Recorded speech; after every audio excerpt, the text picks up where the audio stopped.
Okay guys, mabuhay maligayang pagbabalik sa aking YouTube channel. Actually, medyo late post na ito ng one day kasi Tuesday night nga naganap ang premiere night ng Untold, of course, headed by Miss Jody Santa Maria with Gloria Diaz, Kaori Oinuma, Sarah Edwards, and Lian Valentin, Joem Bascon, and many more. Directed by Derica Brido.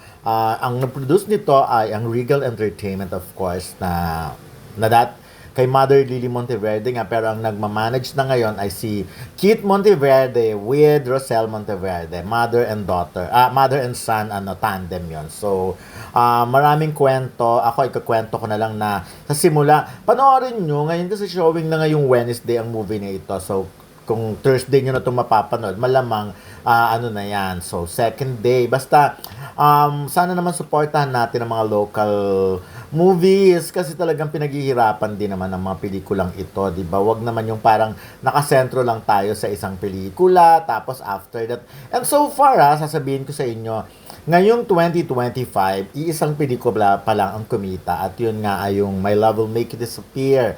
The rest, ligwak sa takilya. So yung iba, umasa sa sa black screening, like buti na lang maraming fans si David Dicauco, yung mga ganun. So nagpa-black screening yung mga iba niyang fans, and of course si Alden Richards nagpa-black screening para sa mga kasama niya sa Maria Clara at Ibarra, di ba? Ay, hindi pala Maria Clara at Ibarra. Sa ano pala yun?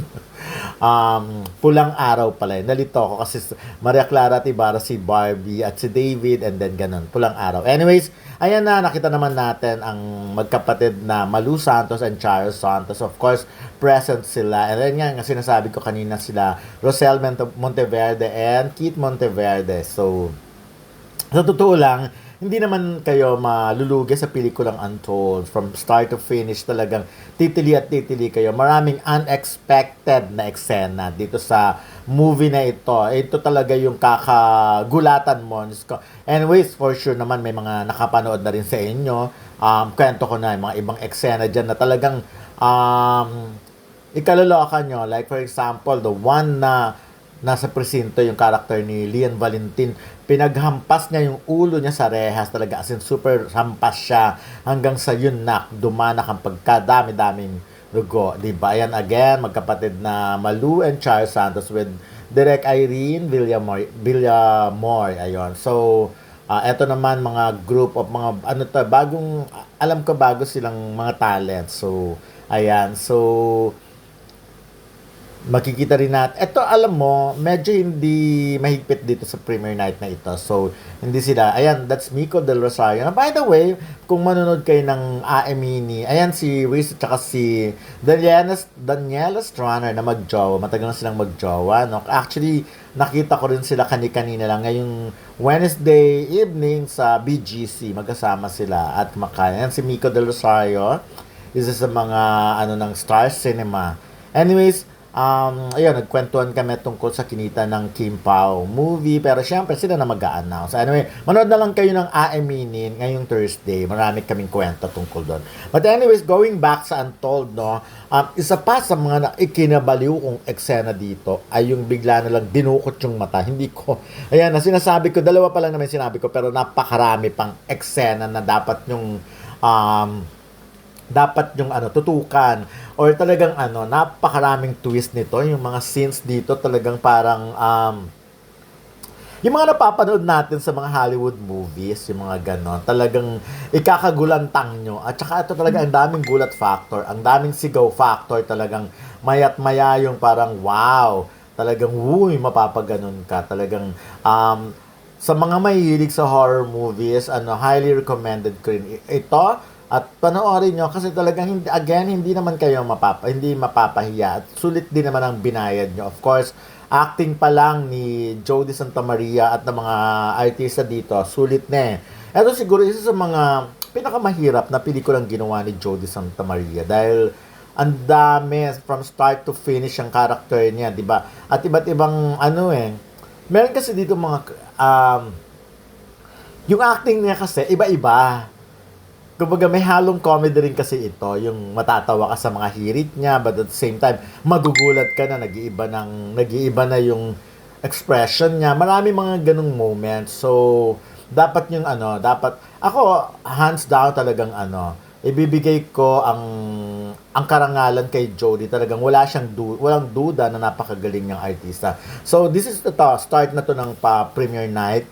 Pinagpe-prepare na yung mga artista, maglalakad na lang sila in a moment para pumunta sa stage. And kasi sa stage, di ba, andon kailangan nilang for pictorial, for photo op, and then may konting speech sila, like si Jody na lang ang nagsalita sa kanya, at mapapanood niyo yan mamaya sa latter part ng video na ito. So ayan na si Lian Valentin, ang ang laki niyang babae, no? So at si Lian Valentin, na interview ko nga sa press ko nito, na nalaman ko nga na ang boyfriend niya ay isang politician. So anyways, pinopost naman niya yun sa kanyang Instagram. Of course, si Kaori Oinuma and si Sarah Edwards at si Miss Gloria Diaz, na very very simple siya. Gustong-gusto kong interviewin si Miss Gloria Diaz dahil dun sa naglabasan na statement or chika niya about Philip Salvador na tumatakbo nga ngayon bilang sa Senate. Of course, may mga bisita rin like ito, sila Gab Lagman, and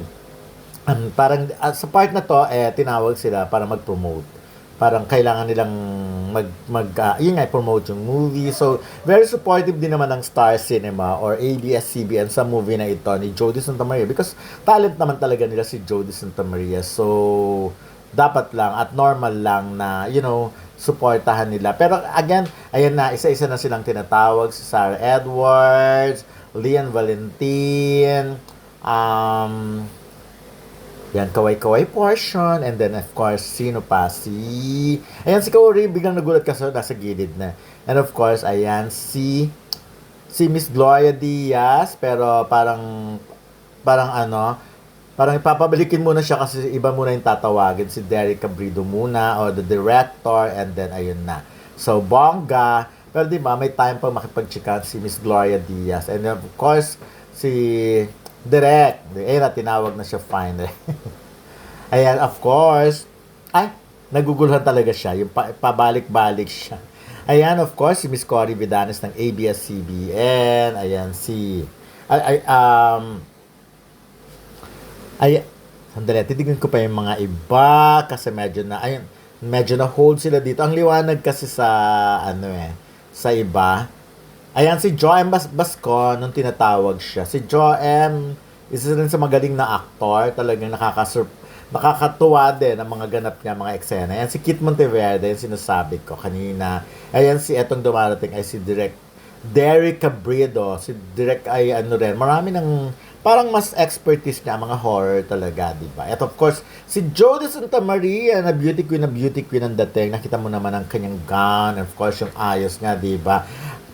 Kung titignan mo, no, kung naka-heels kasi si Jody, pwede na siyang mag-join ng mga pageant. Kasi, look at yung height nila ni Miss Gloria Diaz, di ba?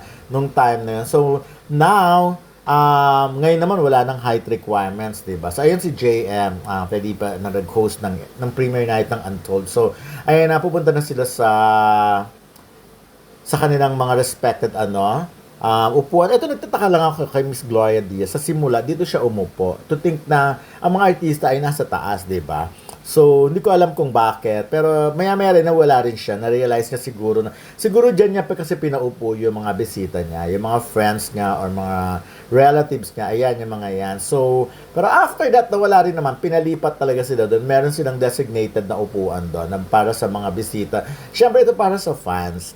'Di ba? Para sa mga fans ito, at para din yan sa iba pang mga, kami nga pinapaakyat sa taas, pero mas gusto namin sa baba na lang. Pero ako, umakyat naman talaga ako kasi nakita nyo naman, di ba? Like, eto sa simula, nag-shoot ako, hindi pa ako umaakyat nung time na yan. So, and then, eventually, sabi ko, ba't ba ayaw akong umakyat? So, umakyat na lang ako at nag-shoot din. Kaya mas nakunan ko pa ako yung mga ibang nag-attend ng premiere night na ito. Media upload, especially our friends of the press, for your real-time post. Maraming salamat.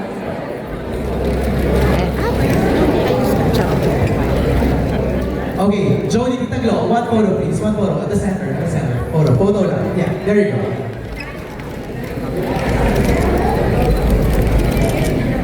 Alam ko, excited na rin kayo nakapanood to. Jody, just one final message to all our... Good evening, everyone.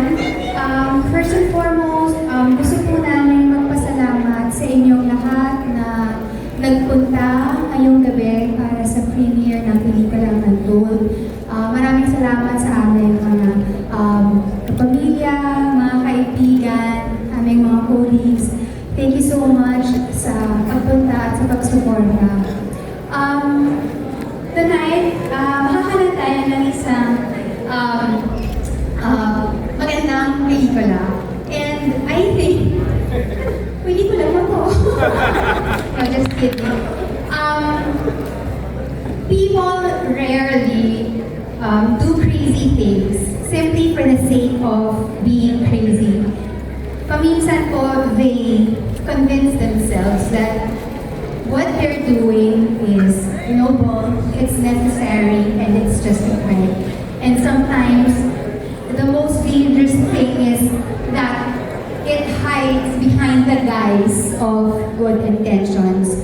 And I do hope tonight you leave this theater not only entertained but also in deep reflection of its message. Maraming salamat po and enjoy the movie. Rosel, kids, simula na ng takutan. Yes. Ay, ayan. Oh. Pasample daw ng sigaw. Yan. Siyempre, congratulations. Thank you. Bukas na. We're very excited for this movie. Ang ganda ng feedback, no? Kasi Yeah. nag-preview na kayo. Ang ganda ng mga reviews. Yes, yes. Yeah, we're very excited for everyone to see it. Especially now that Especially, we're giving students the chance to really watch this. Yeah, 250? 250 pesos for students. Yes. Kasi there's so many things they can learn from this. Like, responsibility, reporting, di ba? So, that's really important for the youth to know that. Yun nga, maganda, Rosel, no? Yung, kasi maraming, di ba, na sinasabi, sana magbaba for the senior citizens, sana magbaba for the students. Pero eto na, kayo na yung gumawa ng paraan na magbaba, no? So, day one pa lang. Day Yeah. one pa lang. Day one pa lang. Day one pa lang o day one lang? Day one pa lang. pa lang. Okay. So, So this pwede is na. showing. Okay. Binabangan yung for the whole, Selected cinemas, yung SM nag-announce na, yung Ayala nag-announce na. 250 250 per pesos. student. Basta may dala ng ID, school Basta may ID. valid ID sila. Okay. So pwede naman pala, Rosel. Yeah, not to purchase online but on site. Mahirap sa negotiation. Medyo. Hindi Because naman. we need to defend kung why, bakit kailangan ng horror movie, bakit kailangan. Kasi we really want to reach the youth. but dapat naman talaga sir, babaan yung presyo ng senior ba? At bilang producer, okay ba sa'yo yun? Ang ano. Babaan talaga. Babaan ng... Na hindi lang for students, for everyone. I mean, sa ating ngayon, kasi para lang makabawi-bawi rin tayo. Yeah. Mabalik Pwede. yung Oo, interest ng panonood ng mga tao. Pwede naman. Producer, okay naman sa inyo yun. Right now on the red carpet, Reese Miguel with the Students lang, hindi Stranger. included ang seniors at PWD sa Free naman sila eh. Meron na silang May discount discount naman talaga. talaga. Tsaka senior free Discount eh. na sila talaga. Yung students talaga importante kasi regular price lang sila usually. So this is a big opportunity for them to go to the movies. And yeah, sabi naman ko, they'll learn some things, pero most importantly, they'll enjoy it. Pero Rosel, Kit, hindi naman parang malulugi pag ganun kamura. Sana dumami. Pag marami. Oh, siyempre, Kasi ang laki ng maingganyo sila, mababawas eh. Yes, malaki talaga mababawas. So, siyempre, maingganyo sila, From di ba? 400 pesos pa naman. Yes, di ba? Malaki talaga. At least parang one-third, no? Halos. Or more than one-third. Yeah. Paano nyo na-convince sa mga theater? We need to explain to them why we need to reach out to the youth. So, And- na-convince naman sila. Ayun. Social responsibility. Kayo ang unang nagbaba sa mga film companies local, di ba? Well, at least for sure, the first time for a horror movie. That's good. I'm very thankful sa they understood. Anong grupo yung kinausap niyo? Yung sino ba exhibitors? Yes. Pero so far, SM pa lang ang And Ayala. Saka Ayala. Ayan. Yeah. Ang Robinson, wala. Parang wala. We haven't heard back yet. We haven't heard back. Sana, no? Pati sila. Thank you. At least